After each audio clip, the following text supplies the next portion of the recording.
Well, welcome to the latest edition of Trojan Football Talk. I'm your host, Tom Vartanian. Today's show brought to you by AmeriQ Credit Union for every day, for everything, located next to Little Caesars at 3944 Route 281 in Cortland. By the Cortland Voice, the exclusive media partner of TV on the Net. For all your local news and sports in Cortland County at no cost to you, check out CortlandVoice.com. By the Royal Auto Group on Route 281 in Cortland, the home of no hassle, no razzle-dazzle. Check them out at RoyalAutoGroup.com. By Yeaman Real Estate, at the entrance to Yeaman Park off I-81 exit 11 in Cortland. By DJ Philly C. Make your wedding, party, or event extra special with the best DJ in the area. Contact DJ Philly C at 607-745-4346. And by Nikki C's Hometown Pizzeria and Meatball Shop on Route 281 next to Hobo's in Homer. Find them online for fast, secure ordering, or call 607-749-5300. They have a unique menu with dietary-specific options. Nikki C's, your grab-and-go specialists.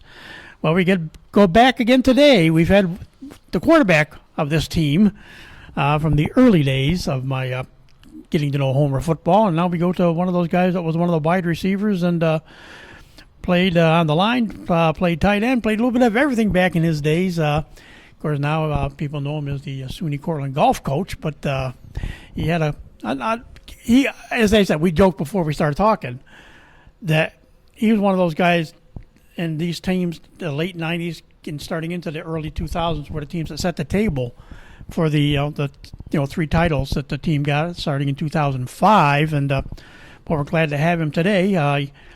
2000 grad, actually, of Homer Central School, just like Chris Whidden was. Joining us today, Mike Discenza. Hey, Tom, glad to be here. As you said, it's been a while now. I joked with Chris about it. I said, you're like Tony Aguilar's in his 23rd year of coaching. Coach P is, I think, starting year 32 or 33 now, and Chris said, well, yeah, he's been 15 years. He's been 15 years as a head coach up in the Massachusetts area, and you took a different route. You got your football coaching out of the way with it. We'll get to that a little bit after we talk about your high school career with the Trojans on the football side. But it's can you believe when you look back at it? It's been over 20 years now. You've been out of high school. I can't. I turned 40 this October, and lots of milestone birthday for everybody, or at least it's made out to be that way. So certainly in recent months, and with all the time we've all spent at home, with some quiet moments and time to reflect, it is hard to believe that some of the most exciting, most formative years of my life that took place on the high school football field at Homer are over 20 years gone, and you talk about Chris, and it was long before those high school football days that he and I were honing our craft, if you will, up on Lighthouse Hill with a bunch of kids that lived up in his neighborhood, we were the young kids on the block, if you will, getting the the heck knocked out of us by the older kids, and running around up there on weekend nights when my folks were at work.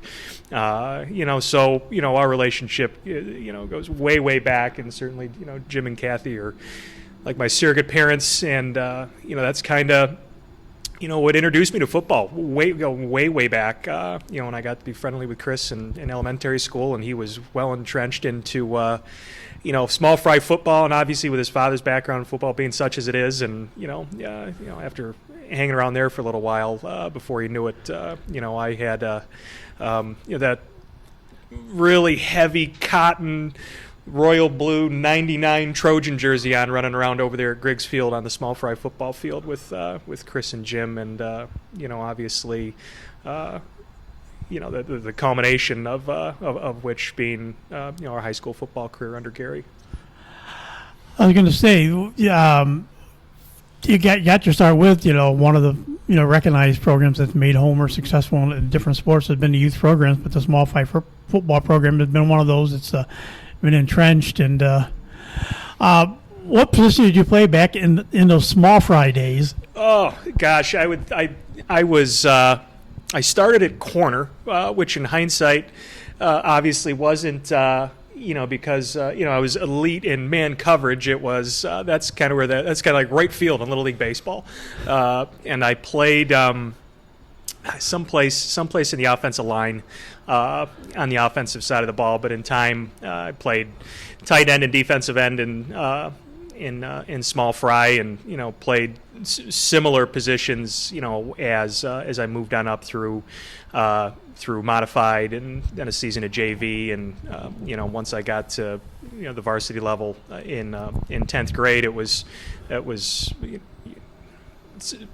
kind of everywhere. I was kind of everywhere. Played predominantly tight end and kind of like a stand-up 9 technique, if you will, on the defensive side of the ball. But there was often times we were playing pass-oriented teams. I'd play a little bit more in the back half, and Gary oftentimes plugged me in wherever the game plan was was most suitable. So, what was it like those small fry days for you? You're getting to learn a little bit about football, a little bit about Homer at that time, not as much as once you got to the junior high and the JV ranks. But what was back there those days playing, and who were some of the guys you were looking up to back then? Yeah, no, it was. It's funny you say that.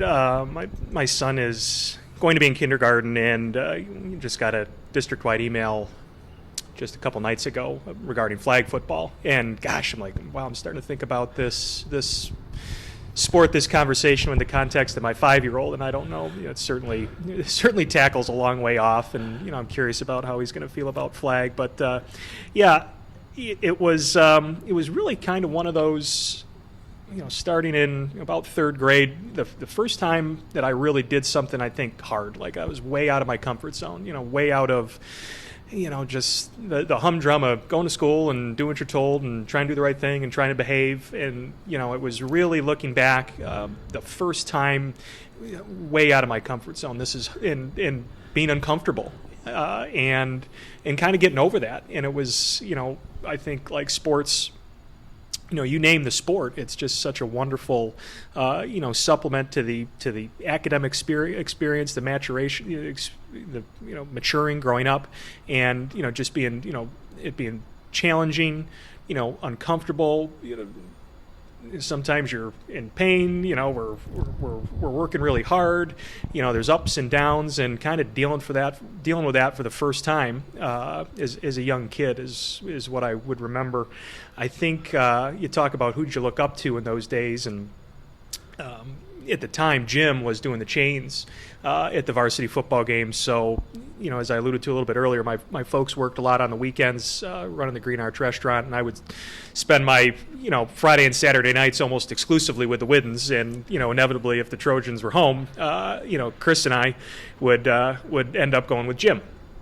And at that time, it was the Tony Aguilars and Josh Ryans, and a little bit later on, McIntyre and Mike Cole, and I certainly recall some of the visitors coming through there. Dan DiCurzio is a great tailback at New Hartford who ended up having a great career at Cortland State.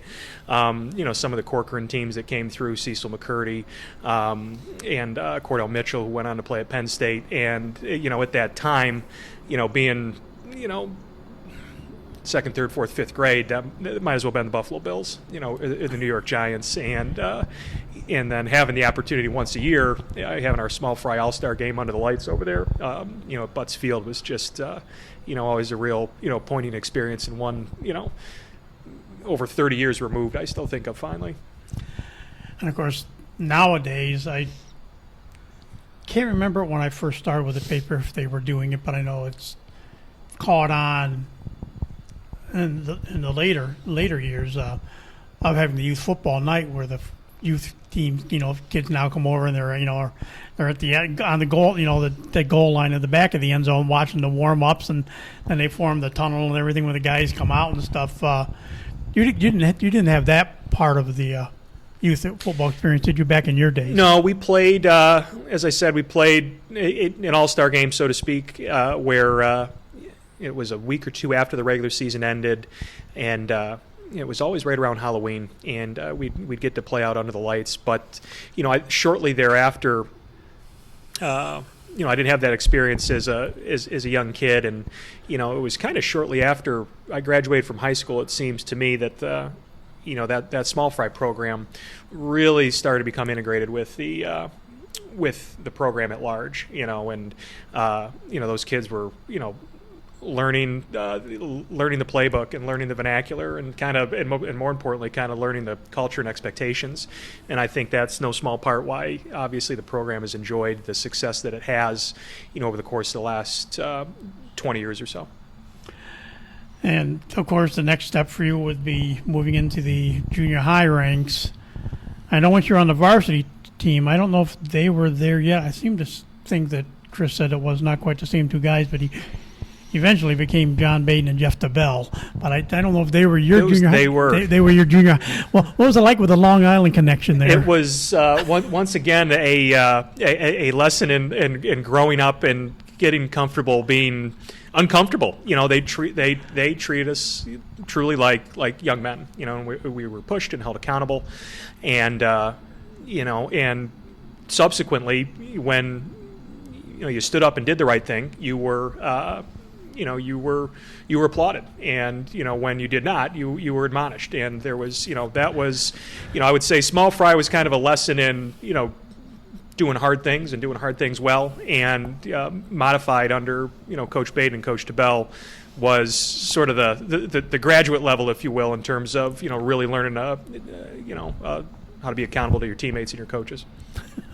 I just remember all the baseball conversations with John and of course Jeff, between some basketball, some baseball and stuff too. Just the Long Island accents that said I that's one thing I missed. I never went over and called a junior high practice with those two, with their unique brand of.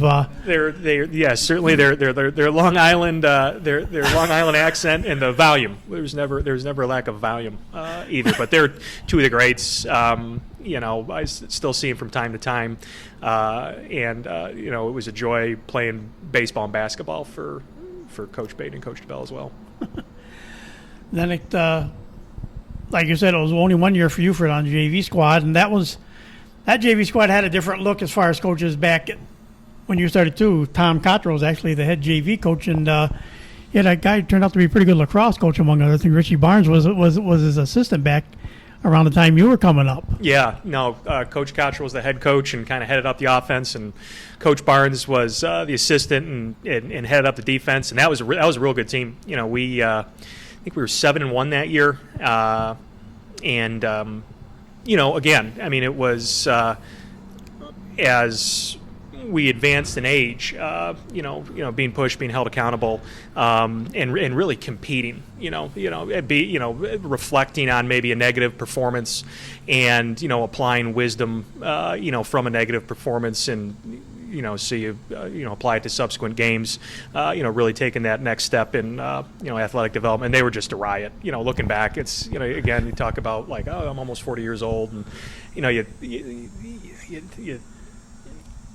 thinking back, where Coach Barnes and Coach Cottrell were in their career. I mean, they were, young men, late 20s, early 30s, and they were just having a blast. And we were playing hard, and they were having a good time. And that was a lot of fun that year. It was a ton of fun.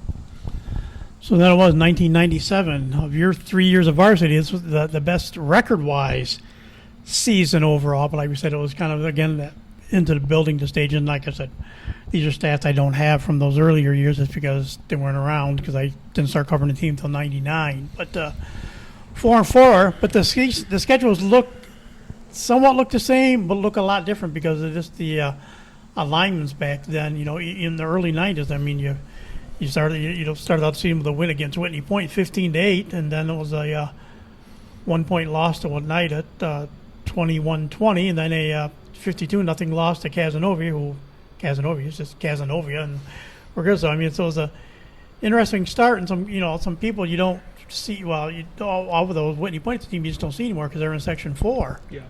Well, the Whitney Point game, I mean, I believe they were in Section 4 at the time. That was the kickoff classic, so that was a little bit of a unique scenario. But yeah, to have the opportunity to play your first varsity football game in the Carrier Dome.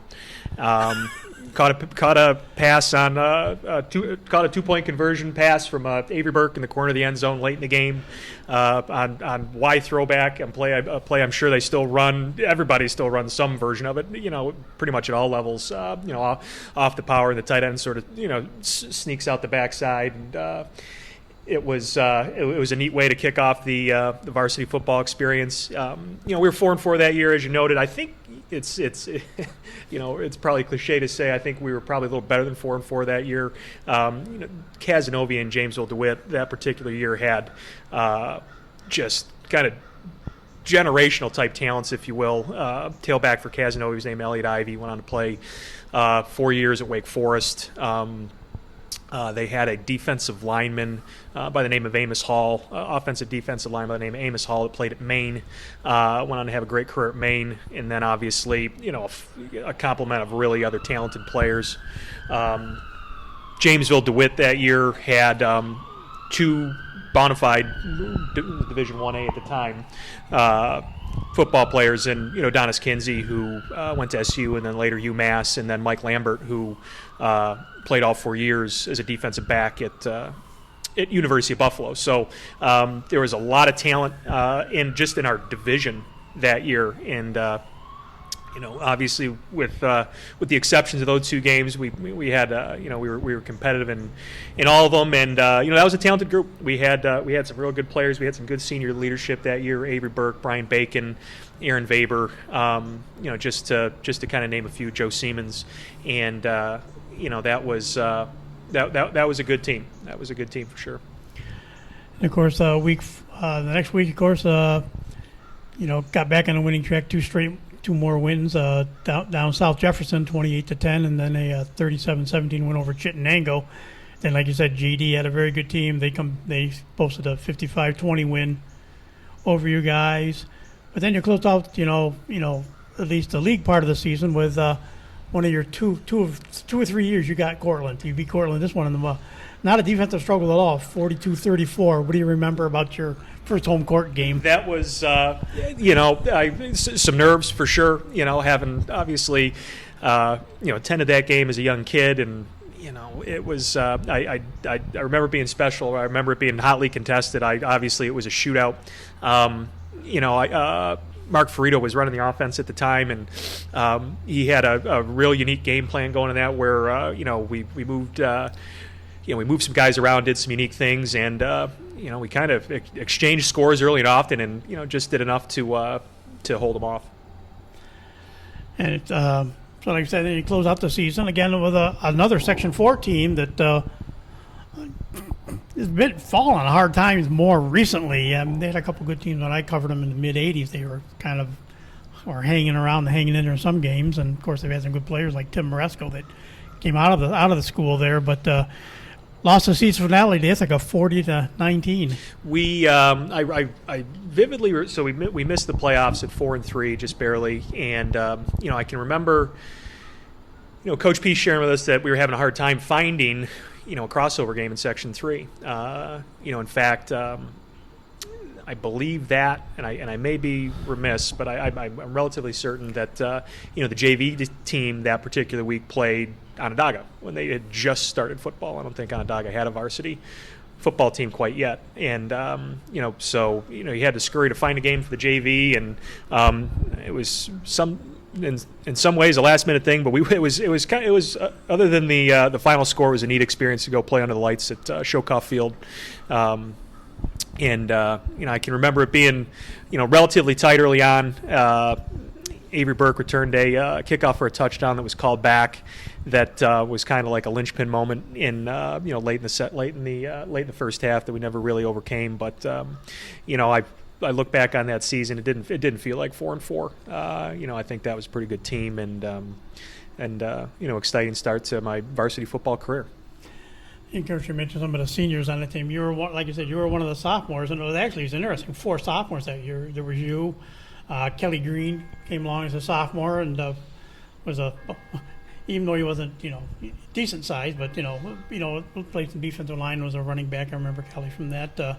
Josh Kuhn was another one who came up. He was a fullback linebacker, and Luke Park made his debut in the offensive defensive line. Those are your classmates. So I mean they all went, everybody came. We guys mostly stuck around for 3 years. But some of the other seniors that year, Chad Compagni was a fullback. Then on the line, you had guys like Eric Murdoch that were seniors, Jeremy Kimball, Jamie Evans, Dustin Hanson were linemen, but a good bunch of juniors who went on to not only football but some other sports, had some good careers. Mark Whitley was a junior lineman that year. Nick Lyon was there. Steve Chrysler, Dan Platt, Dick Jones.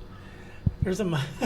You're taking me back. There's some names there that you hear off and on about now, but this was their heyday. Yeah, no, and it was like you said, it's kind of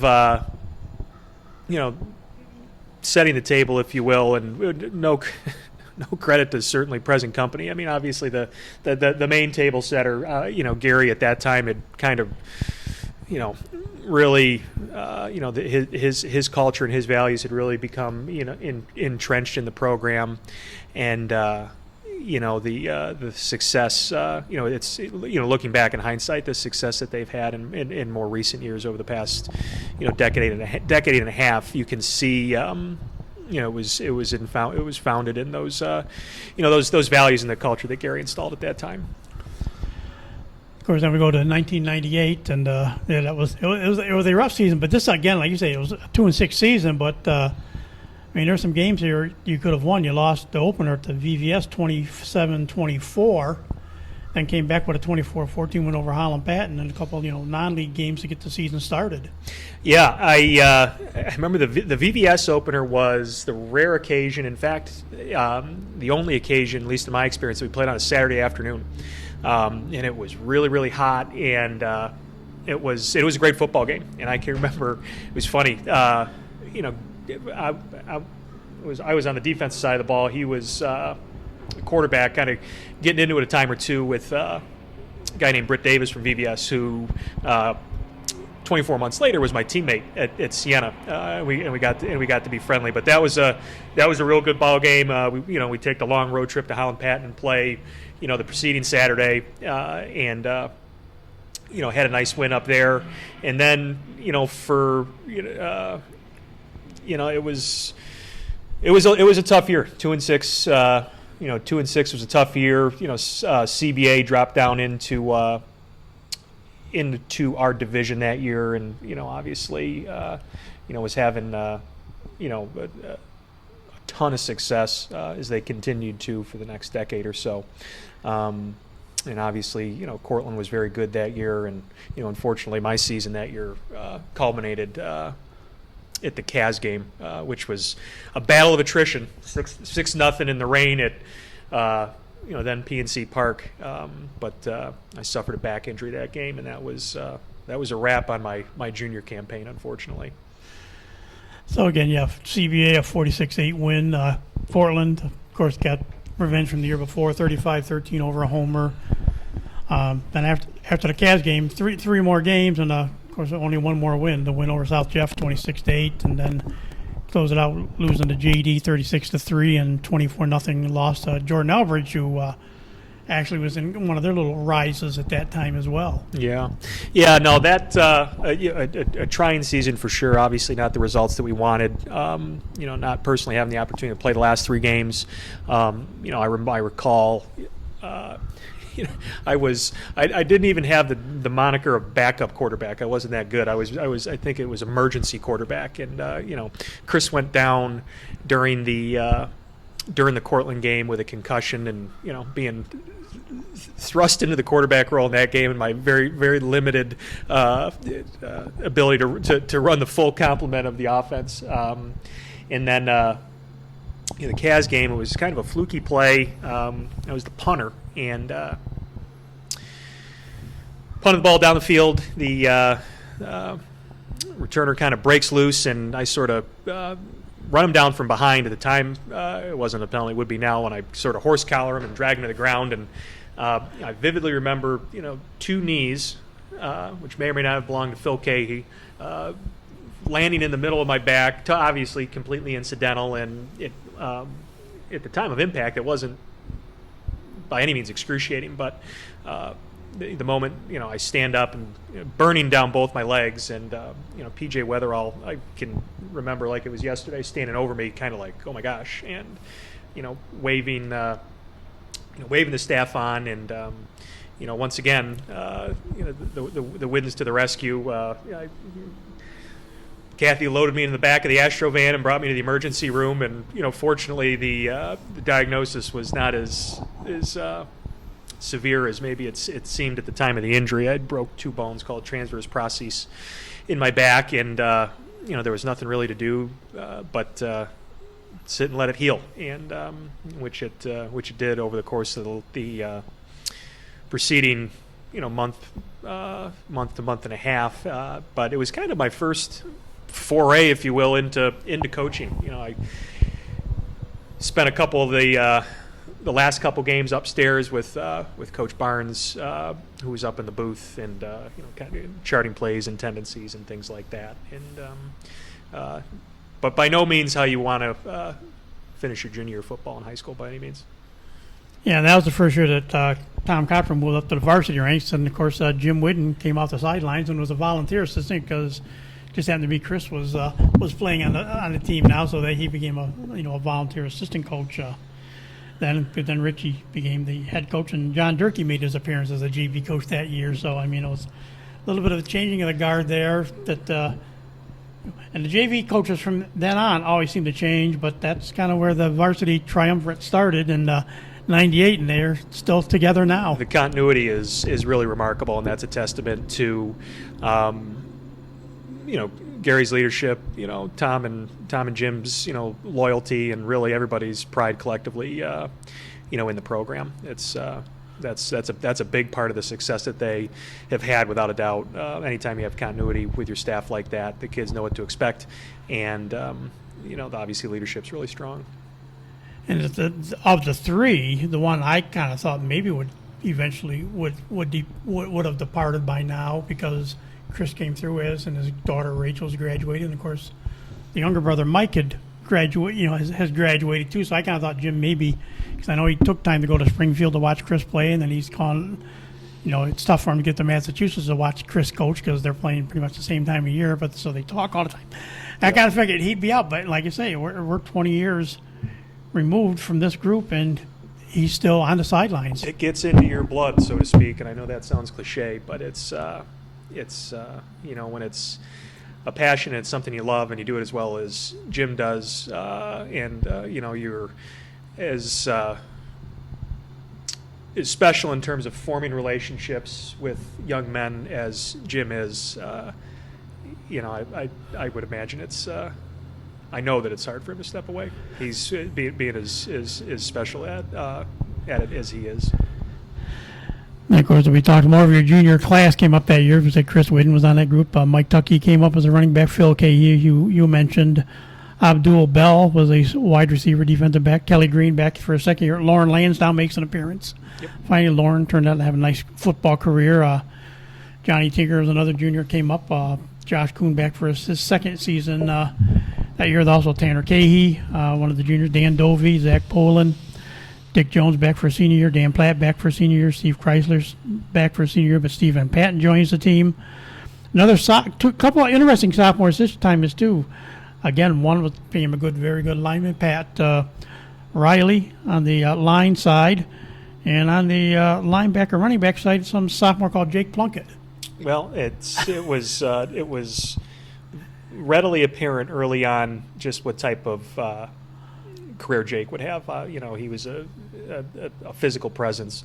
Ran the football with with a violence and a physicality that you would not that is, you would say, is uncommon. For a 10th grader, and obviously what he did on a lacrosse field was really, really special, and had an incredible career at Syracuse, and has gone on to become a really special college lacrosse coach. But without a doubt, should football have been his preference, would have had an exceptional career as a college football player on either side of the ball. So again, that was the '98 season, 2-6.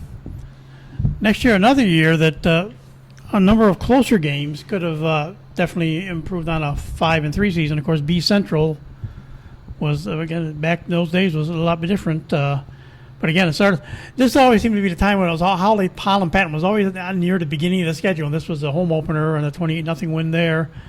Then the ever fun trip to Adams the next week for South Jefferson, and that was a 24-16 loss. And then it was a 50-36 loss at Chittenango, which was a non-league game. South Jeff, ironically, was a B Central game, but Chittenango at that point wasn't a league opponent, but that was right the late '90s, early 2000s. That's when Chittenango had their last really good run as a football team. Yeah, that's a game over the course of 3 years of varsity football that vividly sticks out. Not unlike the Cortland game in '97, just exchanging scores, time and time again, and us coming up with a couple empty possessions late in the game, and they pulled away a little bit. But that was a team that I believe you're right they advanced well into the Section 3 playoffs that year. Then it was a 20-12 win over Janesville DeWitt, then a 40-7 loss at Casanova at home. On the road, a 35-6 loss at CBA. But then back again, your last home court jug game, a regular season win, 24-8 over Cortland, and that was good enough to get it. You got into a crossover game against VVS the following week, and again, a tough 20-14 loss to close out that season. Yeah, no, it was again some tight games that year. Some real talented competition. You talk about that CBA team. Joe Casamento was the quarterback on that team, and they were really kind of the first team in my experience in high school football. I mean, they were throwing it all over the field. In that particular game, but had some real talented players. Obviously, certainly Kaz, a well-oiled machine, and it was a great experience to kind of close out that home court jug, rivalry. With a 2-1 record. Personally, that was a really competitive game. I remember, and and Gary's never been shy about faking a punt, or having a special play devised, and I was the punter, and Jake was the personal protector, and it was a pretty simple fake that we'd run a few times over the years, where the ball snapped to the personal protector, and we just run speed option, and it was kind of late in the second quarter, game was still real tight, and Jake pressed the edge and optioned it.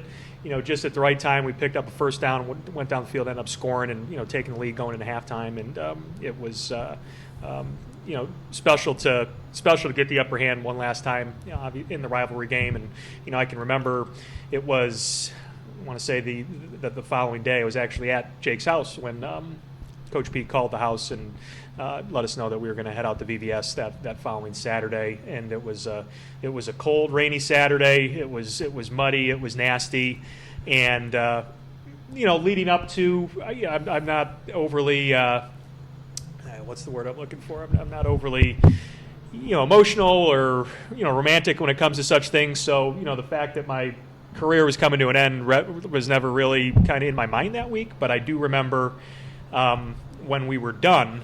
And still being on the field, and the clock hitting zero, getting a little emotional, welling up a little bit. And that, of course, that was the year Jake was the lead tailback, 711 yards, 6 touchdowns. Kelly Green, I believe, played a lot of the fullback role that year.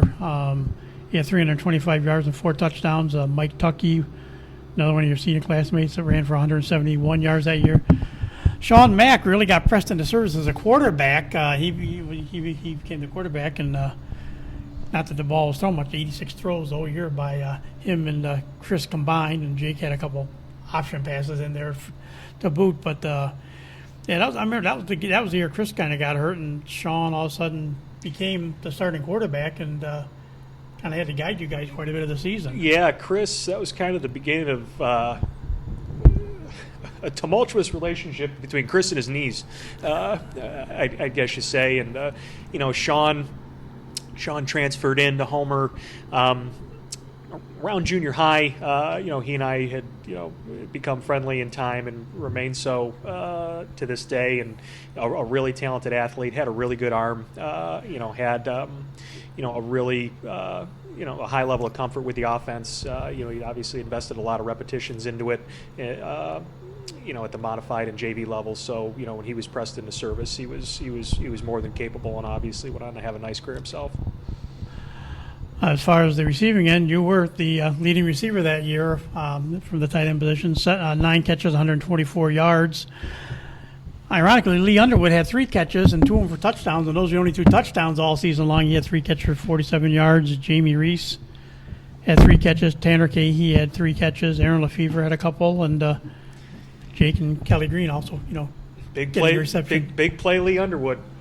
He was oftentimes. If I recall, the essentially all of our pass game, there wasn't a great deal of drop back pass, and it was all off the power play. And is the X receiver on the backside away from the play action. Lee was running that backside post a lot of times, and was super fast and super long, and could go up and high point the football, and kind of bully smaller defensive backs. And I do recall Lee having a few big plays that year, and the little bit of action that I had, the 9 catches, again, were almost always off that power pass where, we were running, kind of a smash concept where I'm running a corner route out behind the corner and away from the safety, and Sean and Chris both put it on the money a time or two, and another or other kind of main pass play off the power was what we called Y cross, which essentially amounted to a bootleg where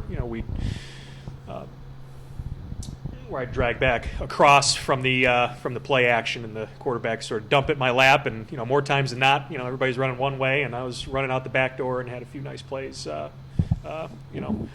Essentially all credit to Jake and everybody game planning, putting all eyes there, enough guys in the box, and us pulling a rabbit out of our hat a time or two. And we said, and this was the last go around for you seniors. You, Mike Tucker, both, as we said, both seniors on the team. Chris Whidden was one of the seniors. Kelly Lauren Lansdowne his senior year. He was like I said, he was no more really for his line play and his a defensive lineman. But had still had a very good career. Johnny Tinker's senior year that year, Tanner Kay, he was his final year. Luke Park his final year again on the offensive line, and Josh Kuhn. But again, it was the next batch of linemen coming up. You had one sophomore, Fred Marshall, young Fred, was a sophomore on the team, but then you had Eli Ryan, Don Olmsted, Jake Duell, Pat Riley was a junior, Joe Giordano, Ben Reelman, Phil Ludwig, and those were some juniors. And again, it was that next batch of a good set of senior linemen, but the next batch of juniors that were starting to set the table as things went along. Yeah, and I think they broke through the following year and got into the playoffs, and there was no more crossover games, and and there was no stopping them the next 2 decades. So when you look back at this part of your career, what when you look back at things, what kind of stands out for you during your career? I've said it before, and Three Februarys ago, I spoke at the Section 4 football coaches clinic, and part of it was kind of reflecting on my high school football career and just what an opportunity. And it was a room full of high school football coaches, and just what an opportunity those men have to have a real profound impact on the young men that they coach. And that's obviously why any of us coach. And the impact that Gary and Tom and Rich and Jim and John Baden and Jeff Tabell and Mark Ferrito, and it was I didn't realize I was having a profound experience at the time, but in hindsight I was.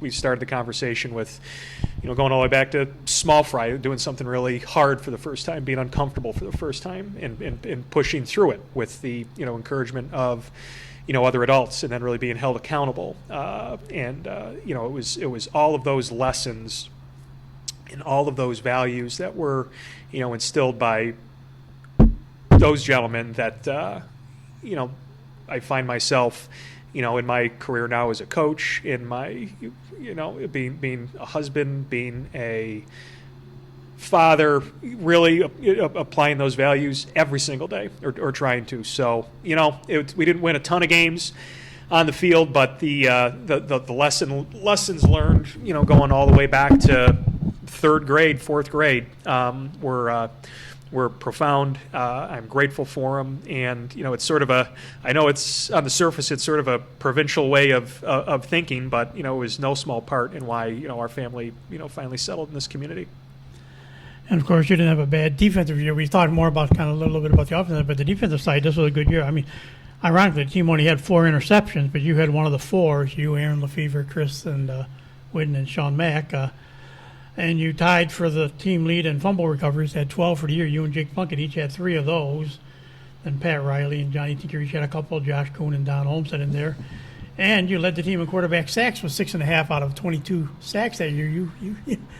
Yeah, I predominantly played, we call it defensive end. I think, in more modern vernacular, if you will, was kind of a stand-up outside linebacker. Was an edge setter, was a pass rusher on third down. So, had the opportunity to get in that kind of real wide, stand up, almost sprinter stance from time to time. And, it was, recall having a real good game against Holland Patton where, I had a lot of success against the tackle that I was lined up across from Jamesville DeWitt. Same deal, where had a real favorable matchup, and was able to kind of get around the corner a time or two. And I still remember I moved totally away from that spot when we played CBA, who was throwing it 35, 40 times a day or a game, and I was played safety that game. We played a lot of cover 2. I was on the hashes backpedaling, and Joe Castamello threw a BB, right over the head of the, over through the curl player and threw it right in my lap. And but yeah, no, the success that I did have on the high school football field was mostly on the defensive side of the ball. And that was a good season. That was a successful season. That was fun. Yeah, because that's the 3. You guys were pretty much that 3-5. That's kind of been Gary's go-to a lot of the times. But that 3-5. So there's a defensive end, but really it's the 5 linebackers, 2 insides, 2 outsides. So you're really one of those outside linebackers that could be a down lineman depending if you want to change the looks or whatever want to be done. Yeah, I'd put my hand down every now and then, but it was usually in that stand-up 2-point stance. And of course, most teams weren't dropping back and sling the football 15, 20 times a game. It was usually less than that. So obviously that position's it's very much an edge setter. In the run game, your force support, your outside support, you're sending everything back into the pursuing players on defense. And then we faced a fair bit of option football that year, and depending upon the look, very much responsibility oriented. You're either the pitch player or the quarterback player, but whatever your responsibility is, you got to make sure that you're staying at home doing your job, and as soon as you get out of whatever your role is against an option oriented team, that's when you get creased. But those are predominantly the roles that I played on defense. And of course, football didn't end with you. You did get started out at Siena, but by the time your college career ended, you ended up at Ithaca College, and of course, Ithaca College, and then eventually back to where you are now at SUNY Cortland. You're the women's golf coach, but you've been on the sidelines a number of years with the football team there as well. Yeah. I went to Siena my freshman year. Really positive experience, and coming out of high school, had my heart set on IC, and essentially for financial reasons, wound up at Siena, but decided that it was not the type of decision you want to settle for. My heart was really at IC, so transferred to IC my sophomore year. That was a really great year. We were 11-2, went to the national quarterfinals, and got around some coaches, like Gary, like Jim, like all the men I've mentioned already, that continued to kind of have a real impact on me. And what was a terrible experience at the time, tearing my ACL, MCL, and meniscus, ended up being, a segue into my coaching career. Mike Welch, a wonderful mentor, a wonderful gentleman. Rather than throwing me on the scrap heap, said, I'd like to keep you around. I'd like you to, see if you'd like to try your hand at coaching. So I helped out with the defensive backs, coached the junior varsity defensive backs, helped out with the varsity, and caught the coaching bug at that point. We had a lot of success at IC, a lot of success. Was around some really good coaches. Mike Welch, obviously, who I'd mentioned. Mark Raymond, who's the head coach at Williams College right now, was had an awesome impact on me. Brian Angelico was our offensive coordinator, who went on to Pittsburgh, then Rutgers, and has now had a great career in the NFL. He's with the Carolina Panthers right now. So, spending 4+ years watching, observing those gentlemen, how they conduct themselves, how they approached relationships with kids, how they approached game planning, how they conducted their day-to-day business, is very much how I try to operate now, in right in the middle of my career as a coach. And they encouraged me to move on and spread my wings, if you will, and spend some time at Widener University, where I was around some more great coaches, great players. We had some success there. And I've said it before, college athletics is a nomadic existence. So when the opportunity came up to, I was weighing a lot of things at that juncture, in life. So when the opportunity came up to, work in college athletics at home, that was something that I eagerly jumped at. And of course, you came back to Cortland State, and of course, got to work under, another, legendary coach there with Dan McNeil. Coach Mack in the long list of coaches and men that have had a big impact on me. More recently, Coach Mack, working on his staff over the course of what ended up being his final 4 years. Got to be very, very close, and he, as well as anyone I've ever been around, in terms of culture is sometimes an overused statement. I almost roll my eyes when I hear other it's culture. Well, it's cliche because it's true, and I think his insistence on our young men doing things the right way, subscribing to values of hard work, self-discipline, empathy. It was really, really profound to watch him run his program. And from a defensive standpoint, there's there aren't many better out there. He obviously had a spectacular career as the defense coordinator at Villanova before he took over at his alma mater in the late '90s. And I started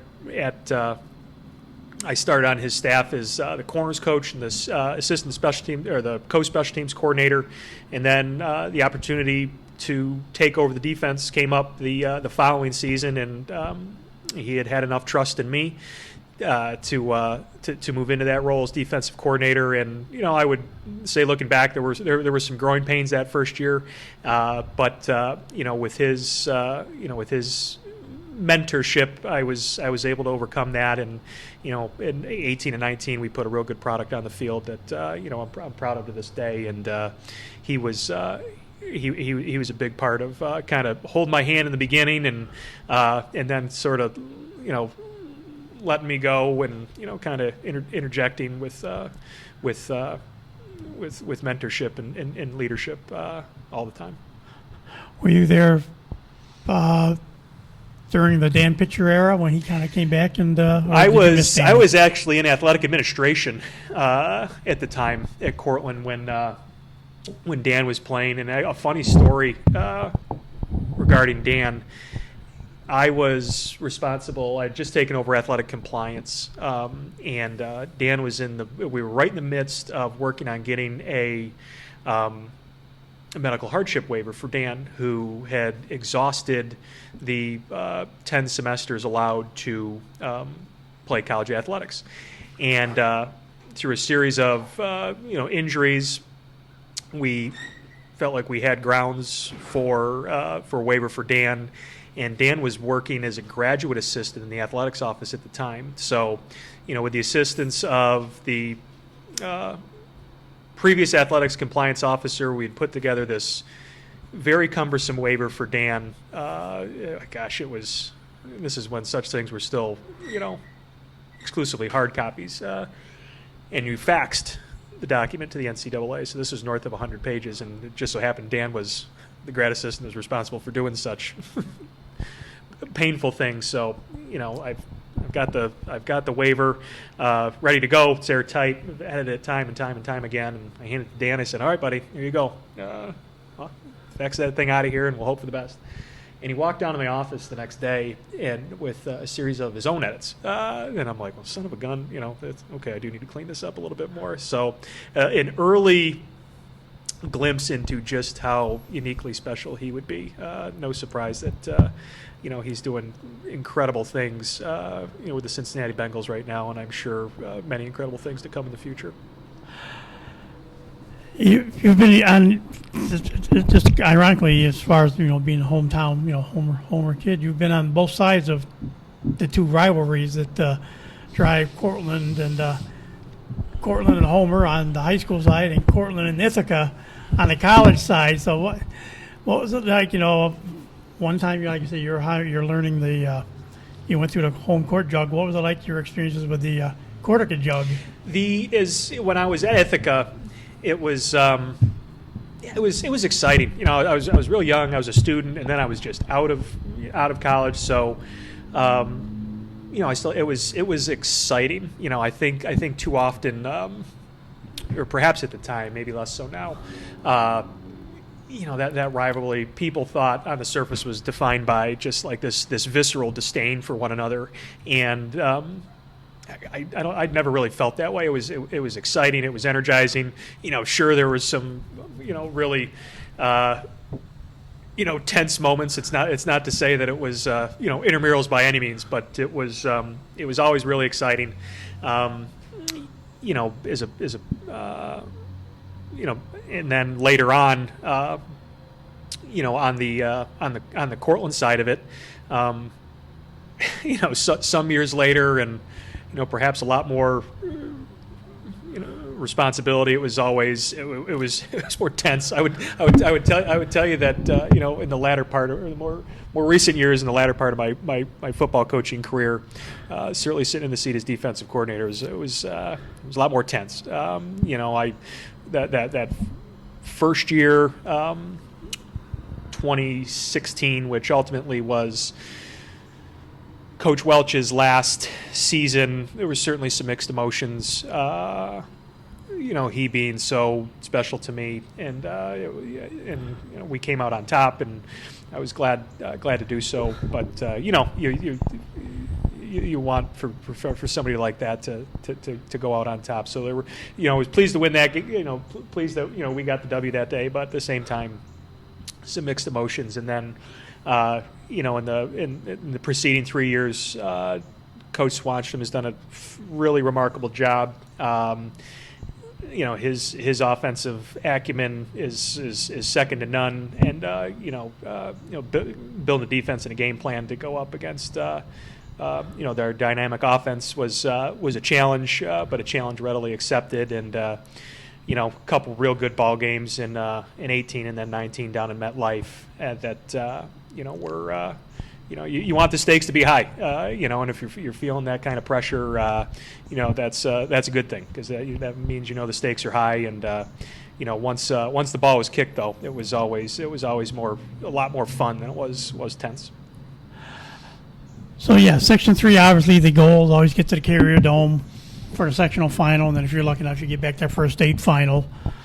Cortica Jug game. Two iconic sites. It used to be Chugger Davis Field. Now it's the stadium complex at SUNY Cortland, and of course Butterfield Stadium up on South Hill in Ithaca. But it was that 1 year MetLife Stadium. Again, that was all about the attendance record for Division III football, because everybody talked about how big the Cortland Ithaca rivalry was, even though always the teams weren't always their best at times when they played, but it always seemed like a playoff spot was on the line for Division III. But what was it like, all the alumni getting together and turning around and going down there and again playing in MetLife Stadium? Yeah, as you said, there's more often than not postseason implications attached to that ball game, and take nothing away from from the stadium complex in Butterfield Stadium. There's an electricity, when that many people are shoehorned into that type of a space, that is really, really unique. And but certainly, having the opportunity to be in MetLife Stadium, really see the kids just glowing from the moment that we got there for the walkthrough on Friday afternoon, and seeing them have the experience that they did. And it was I think one of the things that a couple of things that I took away from that experience was just how we were treated, by their staff. I think the Jets were on the road, the Giants were off, so it would have been otherwise been a rare weekend off for that staff, and they treated us really, really well. It was just first class all the way, and the game didn't obviously work out the way that we would have hoped, but just the overall level of gratitude, from both sides, and kind of when it was all said and done, and some of the disappointment had passed. I can remember sitting on the bus with Coach Mack, and we're probably an hour into the trip, and just we were both real grateful. Of course, I didn't know that what he was sitting on, that he had potentially coached his last game at the time, but. Grateful for the experience, and certainly something I'll never forget. And of course, you're still busy with the college. Like I said, you're the women's golf coach, but that's not all you do. You're the equipment manager, so you kind of have to make sure every team is ready now. Yeah, no, it's those late summer blues are moving in on me as we speak, which is good because obviously this time last year we would have just done anything to been getting all of our teams prepared to launch their season, and football comes back in 6 days, which is really, really exciting. And both our soccer programs, our field hockey program, our volleyball program come back on August 18th. Women's golf comes back the 22nd. So I've said it to a few folks in the last several days. If you were to rank my months and the 12 months of the year in terms of just how chaotic and busy they are, August is first. It kind of as the school year proceeds, it gets less so. Then it's probably September, October, and November, December, January, February aren't too bad. Spring gets a little bit crazy again as as those dual roles ramp up with golf in the equipment room, and summertime is really spent A, relaxing, B, I still play competitive golf of my own, trying to take care of my own game, whatever that looks like these days, and then recruiting and spending time with my family. And of course, the family is its own little home court jug battle. Ironically, you married Laura, who's a coach, has been a coach at Cortland. You've got a young son now, mm-hmm. And that was a fun meeting too, because that happened at SUNY Cortland. Yeah, no, when I first came back to Cortland, I was coaching the golf team at the time. This is my second tenure as the golf coach, and I shared an office with the softball coach, who at the time was Julie Lenhart, who, again, a profound mentor. One of the, happiest accidents in my life was just getting stuffed into her office, and observing her and just talking with her, and getting the opportunity to see one of the greatest of all time, and that's not hyperbole by any means, do her job.